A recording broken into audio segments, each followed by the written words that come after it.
From South Asia to South Africa, the focus during the recent BRICS summit in Xiamen, China, stayed mainly on the issue of the mainland between China, India and Russia.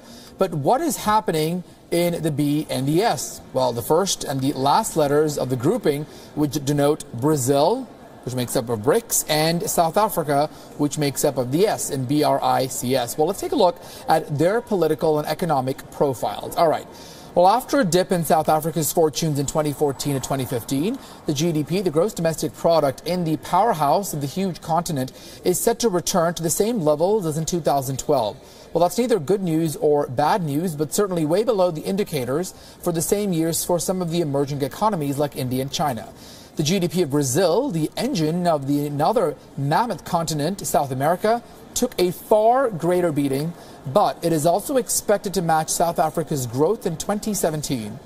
But what ails Africa's largest economy and the most advanced nation? Well, experts say it is largely political uncertainty that has now stunted investment as well as the climate there. Further, the government of President Jacob Zuma in South Africa is being criticized for focusing on his reforms largely on state-owned enterprises.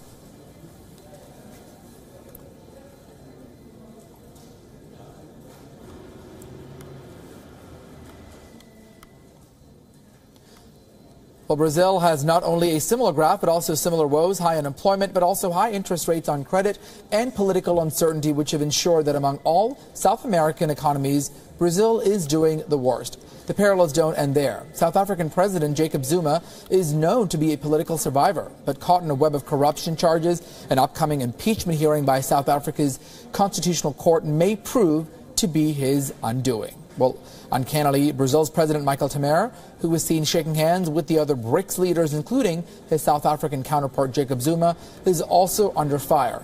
He may have survived a recent impeachment bid, but is deeply unpopular because of his controversial economic reforms. It may only be a matter of time before the Brazilian president of Portuguese descent faces another round of corruption charges that, like Zuma, may well prove his undoing. All right. To get perspective on all of this, let's bring in our correspondent. We have Inga Mislani joining us to find out more about what South Africa's options are when it comes to Jacob Zuma, especially if he is removed. Inga, what are the implications? What could happen if Zuma is out of power? Yes, throughout the 8 attempts to remove President Jacob Zuma from power, the South African National Congress supported him.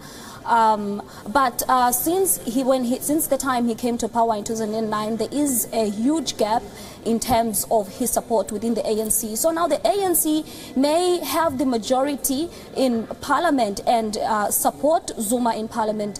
But when it comes to the Constitutional Court, the ANC has no say. In March 2016, the Constitutional Court found President Jacob Zuma to have failed to respect the Constitution by refusing to pay some of the $15 million of taxpayers' money used to upgrade his private home in KwaZulu-Natal, and those were the orders of the former public protector. Well, Inga, let me also get some perspective from you. You know, you are from that area, you're from South Africa, and you've seen a little bit about what is happening there on the ground. What is the sentiment there on the ground when it comes to Jacob Zuma? What are the people saying, the chatter among the community? You see, the ANC could not exactly agree on who will lead the party should the recent motion of no confidence succeed against President Jacob Zuma. So now the focus was only on the two candidates, which is his deputy, Cyril Ramaphosa, and his former wife and also former AU chief, Dlamini Zuma. But there is a potential candidate there who is the daughter of the late ANC leader, Walter Sisulu, and she's also currently serving as the Human Settlements Minister. So according to local polls, she is on the lead, but it is still too early to tell, as any of the candidates may make a turnaround as the party heads to the December election conference.